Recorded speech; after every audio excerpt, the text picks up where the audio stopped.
very good evening to you, dear viewer, and thank you for making time to tune in to Brand Plus TV. It's always a delight knowing that you have taken your time and have chosen to make Brand Plus your business station of choice.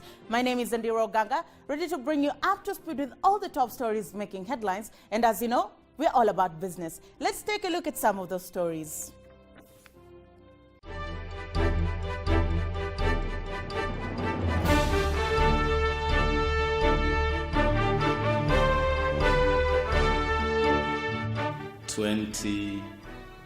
High-level, top-drawer multinational companies. 55th anniversary of Kenya-China diplomatic relation, going strong decades on.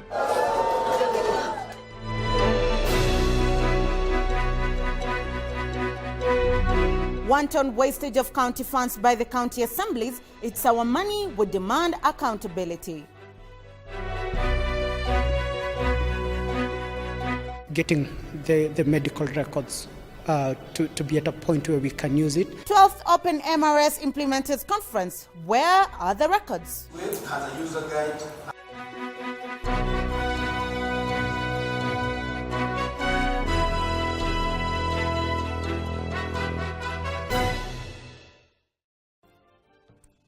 Thank you for staying with us. Now on to our top story.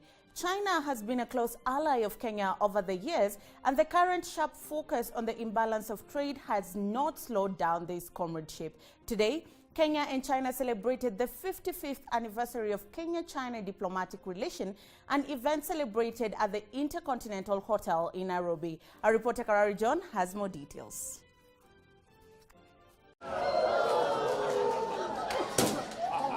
During the 55th year, the two countries have upgraded their relations to a comprehensive strategic partnership, greatly enhancing cooperation in a wide range of areas including infrastructure development, trade, technical cooperation, cultural exchange, education, and tourism.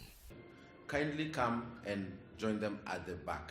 The Chief Administrative Secretary, Ministry of Foreign Affairs, Honorable Ababu Namwamba, praised the bilateral relations between the two nations for the visible outcomes. We're talking about 20 companies, 20 high-level, top-drawer multinational companies, 55 employees, 55 nationals of our country, 24 counties from across the length and breadth of our republic, from Busia, my home county, down to the coast, from Loitoktok in the south to Todonyang in the north, basically across the length and breadth of our republic. Now that, for me, from the perspective of the Ministry of Foreign Affairs, that for me is real bilateral relations, true friendship. Those are real fruits of the partnership between Kenya and China. Honorable Ababu went ahead to urge the Chinese investors to take advantage of Kenya's favorable investment condition and diversify their operation, noting that Kenya has been repeatedly rated as a highly attractive destination for investment in Africa. I want to conclude by encouraging the Chinese firms that are working here. And I want to encourage you that Kenya has made it very easy for you to invest here. Kenya is now repeatedly being rated globally as a highly attractive destination for investment capital. Improved security, all economic commercial fundamentals are just right. The politics is right, with handshakes and hugs in the air. Repatriation of profits without restrictions. foreign exchange, liberty. You can't have it any easier than it is in Kenya. That you should know. And when you're in Nairobi, it's not just about Kenya and our 45 million people. When you're in Nairobi, you are actually in the perfect gateway to the whole of Africa. It is no surprise that Kenya was the first African country to sign and ratify the Africa Continental Free Trade Area, CFTA, that seeks to bring together in one seamless, borderless market 1.2 billion African people, from Cape Town to Cairo, from Mombasa to Lagos. And if you invest in Nairobi, if Nairobi is your base, you have easy reach to the entire continent through platforms like the CFTA. Li Shuhang, responsible for affairs, Chinese embassy in Kenya, noted with appreciation the development achievement brought about by the 55 years of diplomatic relations between Kenya and China. Of course, since the establishment of our 55 years diplomatic relationship, China and Kenya have cooperated to complete more than 100 major projects, such as Moi International Sports Center. We call it Kasarani, right? Kasarani Sports Center. And another famous project is SGR. Actually, SGR is kind of a cooperation miracle between China and Kenya. The planned time for SGR is 5 years. The construction of the SGR is 5 years. You know, when you make a plan, normally it's not easy for you to complete your job according to your plan. So that railway should be completed within 5 years. But thanks to the hard working of Kenyan elites and Chinese elites, it only takes 2.5 years. I've come here with my phone because he asked. He also noted that this remarkable achievement could not have been possible if not for cooperation between the two nations and the dedication of both the Chinese and Kenyan allies. This remarkable achievement, of course, is the result of personal care and promotion between our two head of state, President Xi Jinping and President Uhuru Kenyatta. And of course, these achievements are the result of the cooperation between our two ministries, such as the honorables in Kenya and also some other government officials in China. But most importantly, these achievements, they are the achievements by the hard working and dedication of our Kenyan elites and Chinese elites.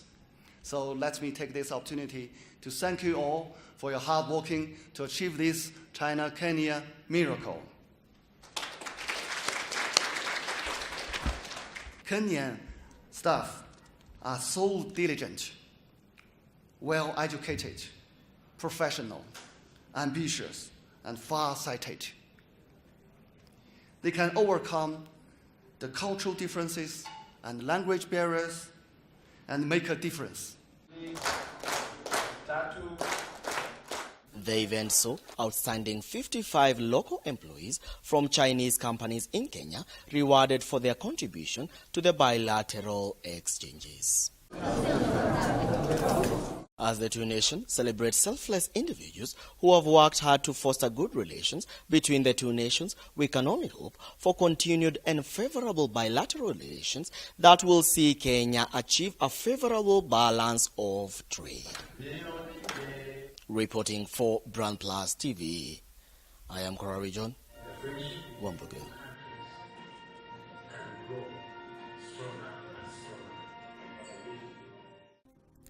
Kenya has come a long way 55 years after independence, but no single moment brought as much pride as the promulgation of the 2010 Constitution and with it devolution. The county governments were envisioned as a vehicle to bring power closer to the people, but have they really? Our reporter Korari John attended the review of the Auditor General's County Assembly Budget Report organized by the National Taxpayer Association. Take a look. With great power comes with great responsibility, and such counties have time and again found themselves on the receiving end of misappropriation and misallocation of funds. It was for this reason that the National Taxpayers Association held a citizen-led analysis review of the Auditor General's County Assembly Budget Reports 2016-2017. Review on the Auditor General's report focused on domestic and foreign travel, car loans and mortgages, audit committees and internal audit, allowances, pending bills, and fixed asset registers.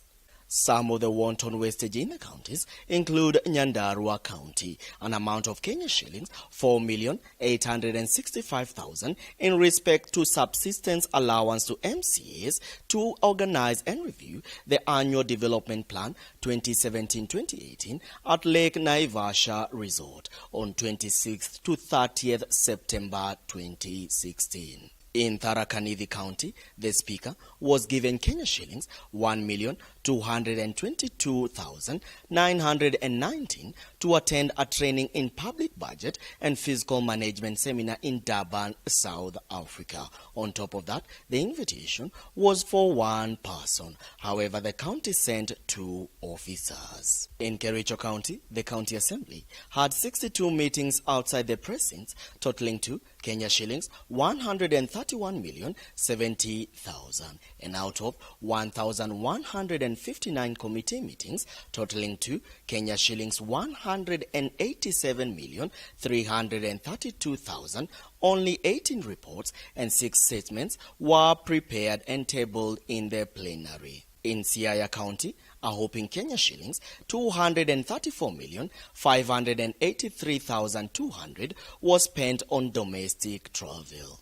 In West Pokot County, one of the most marginalized counties, saw the construction of the County Assembly's restaurant and car park, totaling to Kenya shillings 36,685,718. The county further used Kenya shillings 70,204,410 on domestic travel, and Kenya shillings 10,580,000 incurred as per diems for activities such as report writing, annual retreat, and training for ward administrators. While in Nairobi County, an over-expenditure under the rentals of proceeded assets where the Speaker's House cost Kenya shillings 350,000, which exceeds the maximum amount of Kenya shillings 150,000 as per the SRC.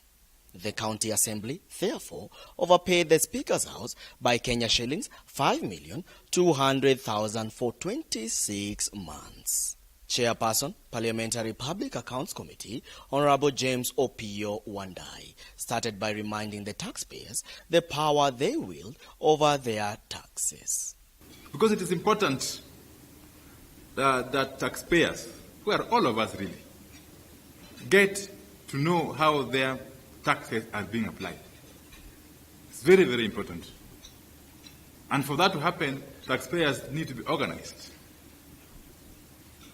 And this is one of the avenues through which taxpayers can collectively be able to voice their opinions, views on how their taxes are being applied. It's also important that even as they get to know how their taxes are being applied, they realize that they have the capacity to hold to account all those persons charged with the responsibility of managing their taxes. Honorable Wandai went on to challenge the oversight institution not to engage in corruption while they hide behind their roles. So that we try to use the resources we have productively, judiciously. Because otherwise, if you are an oversight institution, You're supposed to be taking care of taxpayers' money. And yet you are the one indulging in misuse of taxpayers' money in the course of the so-called oversight. Then it defeats the purpose. So we must first of all address the efficacy of this oversight that is being undertaken by the various institutions. Deputy Director, Office of the Auditor General, David Cherono, highlighted the budget-making process and how to enforce accountability. We need to play our roles, because when we talk of resources, we know this is a budget process. And budget process requires that as citizen, we need to participate right from start so that we know our priorities. And at the end of the day, also after the budget process, is during the planning, then the budget itself, formulation, then approval. Then the next level is implementation. Then there is the level of now review, evaluation, and audit. And this is the product of audit which gives you, a citizen, the window to be able to assess accountability when it comes to the use of your public resources. With the review of the report focusing on the county assemblies, the National Coordinator, NTA, Irene Otino, highlighted the reasons why. The other reason why we wanted to start this conversation with the assemblies is, remember, for us, we view the assemblies as a high office, an office that should provide oversight for how the executive and how finances, they approve these budgets. So if they themselves are found to not be putting and practicing the law, then how would they then monitor the executive? So for us, it was just a start. The amounts might not be significant, but there is no money which is a taxpayer's money that you cannot say is significant. So all taxpayers' money is significant. But the other thing we are trying to bring as a conversation is, this is an office. The assemblies should not be an office that we find with such issues. So for us, that is the fundamental question. And it goes to the issues of our values as a nation, who are we electing, and such fundamental issues. Leadership and integrity comes in there.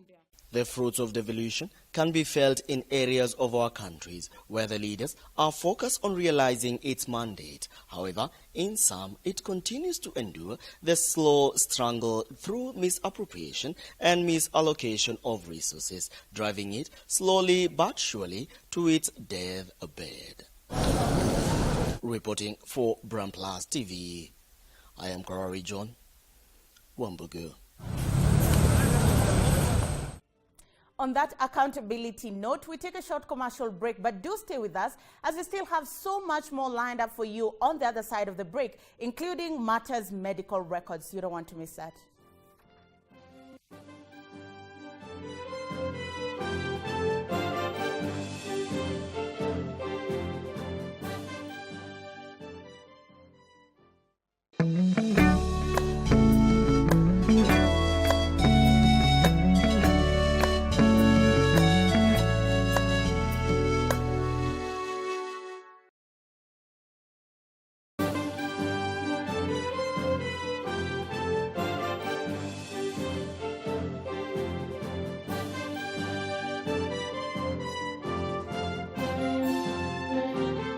Welcome back and thank you for staying with us. This is Brand Plus TV Business News. Now on to matters open medical records.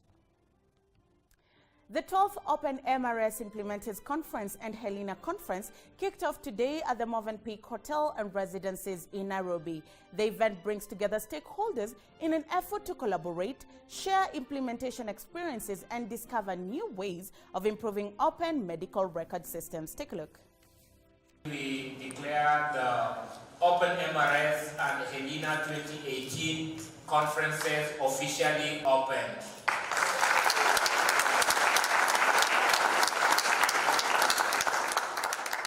Speaking at the conference, James Kariuki from Center for Disease Control CDC noted that the state of medical record systems in the country varies depending on the organization in question. That is really dependent on different factors, and increasingly what we've realized is when you look at medical records, it's a factor of many things. There are some that are doing well and others are not progressing very well.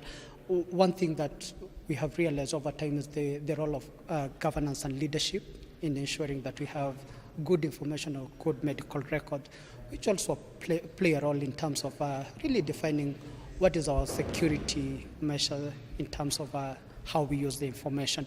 So in short, it really depends on an organization and the policies and the laws enacted on that, and being able to follow on that to ensure that we are able to provide the information, and we are also collecting the information that's relevant is really key on this. He further noted that several factors need to be considered in order to streamline medical record systems. But bearing in mind that getting the medical records to be at a point where we can use it, we need to get to work on several aspects, including how do we exchange this information, what's the level of the functionality within our systems, what's the governance and leadership, as well as the capacity to both collect, analyze, and use that information. Thanks, Norman. Kariuki equally highlighted that all these efforts are not in vain, as a working medical record system comes with its own benefits. If we're able to measure and monitor how our systems are able to perform and produce the information, there are several things that we can do in terms of being able to provide the healthcare needed to the population.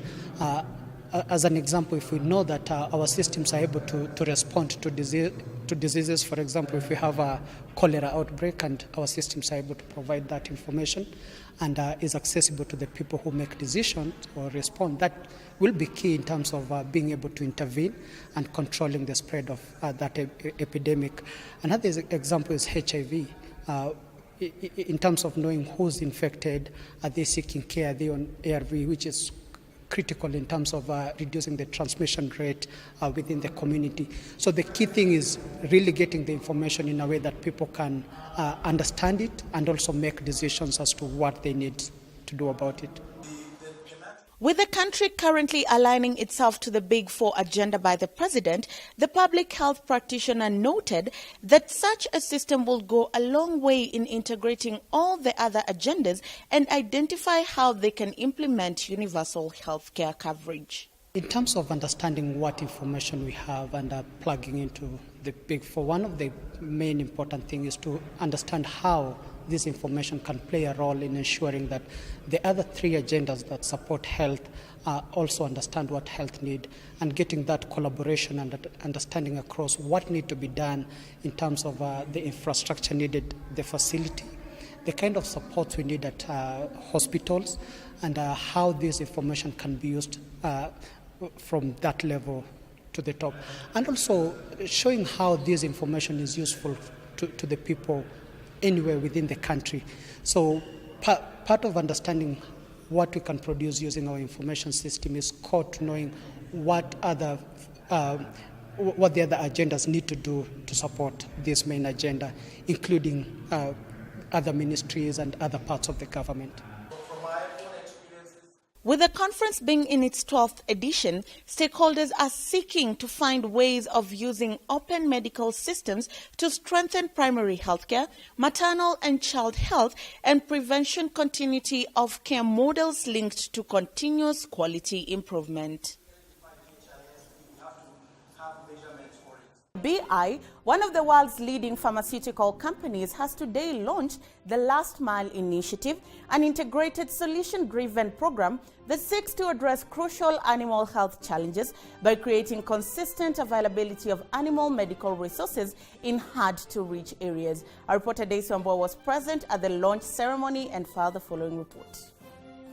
Deals with the policy and regulation of animal health. The initiative targets smallholder farmers across Africa with limited access to high-quality veterinary medical treatments, poor distribution channels, and low levels of awareness about animal diseases and ways in which they can be prevented and treated. How many types have you piloted in the country? Speaking during the event, Dr. Charles Ochodo, Senior Director of Veterinary Services, urged the initiators of the project to work together with various targeted county governments as well as the related organizations so as to familiarize them with their works. I would also urge very much that you hold a meeting with your target counties, call in the county directors and introduce this subject to them so that when you go to work with them, they'll be aware of what you are doing I'm sure you will also be involved in disease vaccinations, and we want you to work closely with our other sister organs like the Kenya Veterinary Vaccines Production Institute. And all the people involved in this, there are different vaccines. We have ECF vaccine, East Coast fever, and we have got companies that are handling that. Improved access of these services by smallholder farmers will significantly reduce losses, improve their livelihoods, and increase availability of affordable animal protein. When the international companies come in. Enrique Hernandez, Africa country head for animal health, Boringa Inglehim, pointed out the benefits of the partnership with the vet services in the country. What we propose and what we are intending with this collaboration with the veterinary services, with the Galmet and Bill and Melinda Gates Foundation, is to basically to deploy people, paravet, so technicians that are working with a veterinarian, working with the veterinary services, with the distributor, really to cover this gap. So we are targeting different countries. Kenya was the first. I will explain the other countries as well. The initiative will eventually increase the availability of quality vet medicines in rural areas and ensure sustainable supply of high-quality vet products to small animal holders, which translates to improved agricultural development. Accessible in Kenya and will...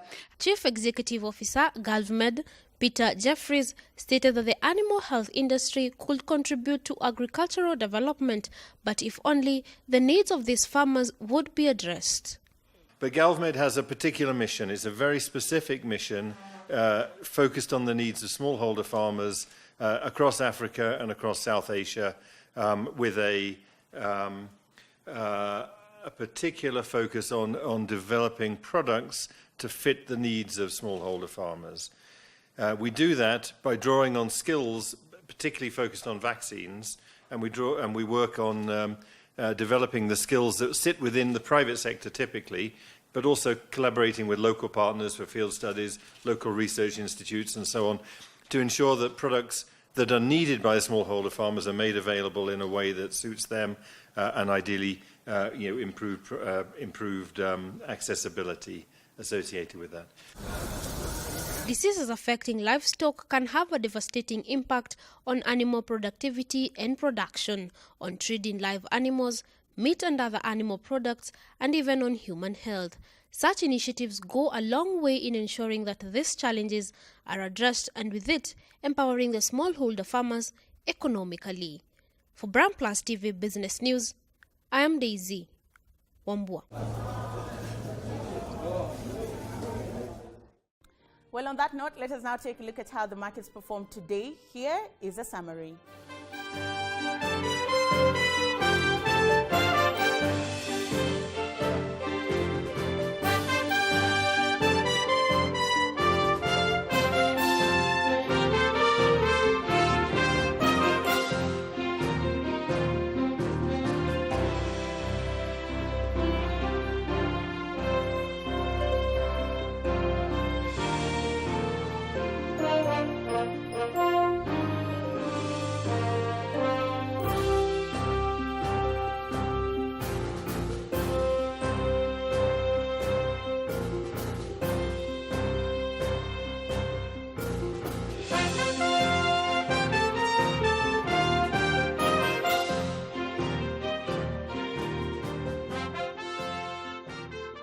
That is just a summary of how the markets performed, but for more in-depth analysis of the same, tune in tomorrow morning at 8 a.m. for my next big bet with Rachel Ndiritu and Karanje Daniel. Let's now take a look at the weather reports.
was it from the Business News Desk tonight. On behalf of everyone that made it a success, we thank you for making time and viewing with us. You can catch us again tomorrow at 9 p.m. for a fresh serving of news-making headlines in the business world. Until then, stay safe and keep it Brand Plus TV. Have a good night.